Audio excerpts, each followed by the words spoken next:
If you have a vacuum cleaner or other appliance that's experiencing intermittent power problems, that is, you plug it in, it works for a while, and then it stops working, or maybe it's totally not working at all, you might have a problem with your plug-in. Especially on vacuum cleaners where you're plugging them in and unplugging them all the time, they can wear out. This is a vacuum cleaner plug here, and I can take the prong on the end and wiggle it around. You see how loose it is? This is telling me that there's a problem here, and it's probably not getting a good connection inside of this plug, and that's probably why my vacuum cleaner is experiencing intermittent issues.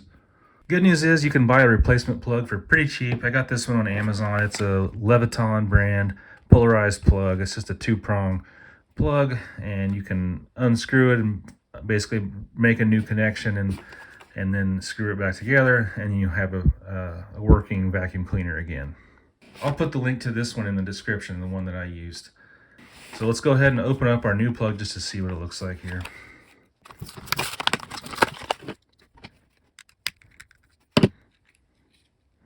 So as you can see, you can kind of look in there, and basically we're gonna strip back some of the wires on our old cord, and we're gonna run it up in here, one to each side there, and then we're gonna screw it back together and we'll be done. So let's go ahead and do that. For this job, you'll need a Phillips screwdriver. You'll need a wire stripper of some kind.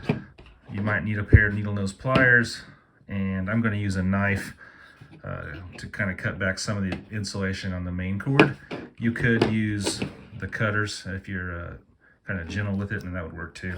I'm just going to go ahead and get started. Let's go ahead and cut off this old plug. So just cut it off towards the end.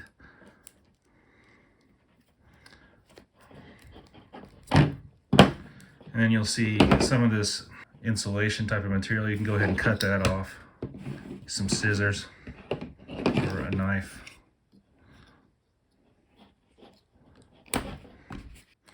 All right, so we need to strip off some of this outer sheathing on the wire, or this is called the jacket of the wire actually. When you're stripping off the material, you need to make sure that you cut back enough to allow for each wire to kind of go to the side and wrap around the screw as well.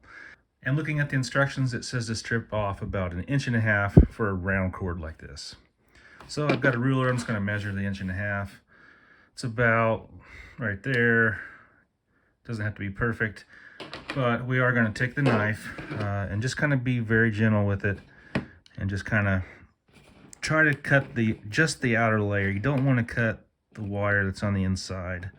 So we're not even going to go all the way through it. We're just going to go around it, and then we can kind of bend it and twist it, see where we need to, if we need to trim anywhere else, maybe right there.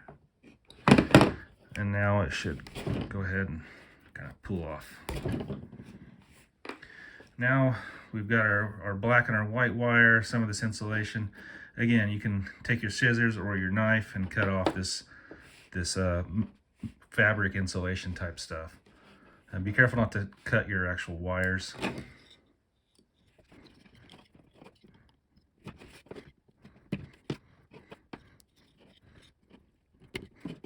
We're going to strip off about 3/4 inch off of each wire. That'll give us enough wire to kind of make a hook that will go around each screw inside that plug.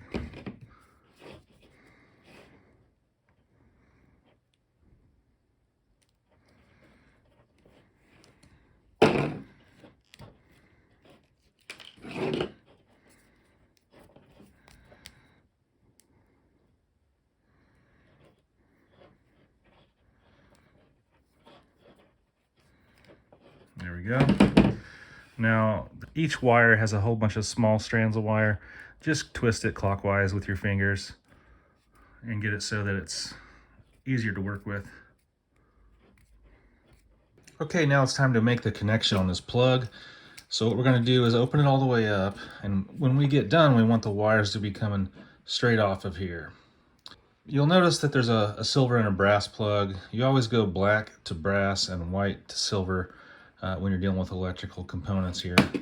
So that's what we're going to do here, even though this is an AC circuit, so it probably doesn't necessarily really matter which way they go, but that's the way you're supposed to do it. We're going to go ahead and make little hooks on the ends of our wires to go around the screw. And when you make the little hook, think about the direction of the hook. You're going to be tightening the screw clockwise, so you want the hook to kind of go clockwise as well around each screw. So you can use some pliers or your fingers, whatever's easier for you, to make a little hook on each one of these.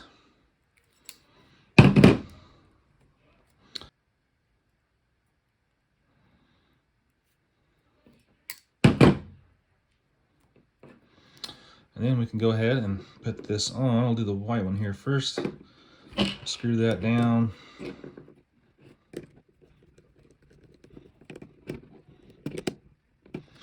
Now we'll get the black one on.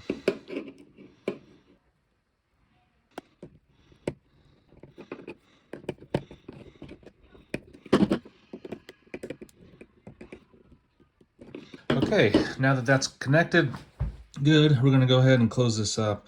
And to close it up, look at the inside of the plastic housing. You want to route it down and around the part of the housing where the screw goes. So you kind of see where that screw is going to go that holds it together. Route your wires around that little part of the housing and then close it up. Make sure that the cord is sort of centered in there, and let's put our screw in there and go ahead and tighten that down.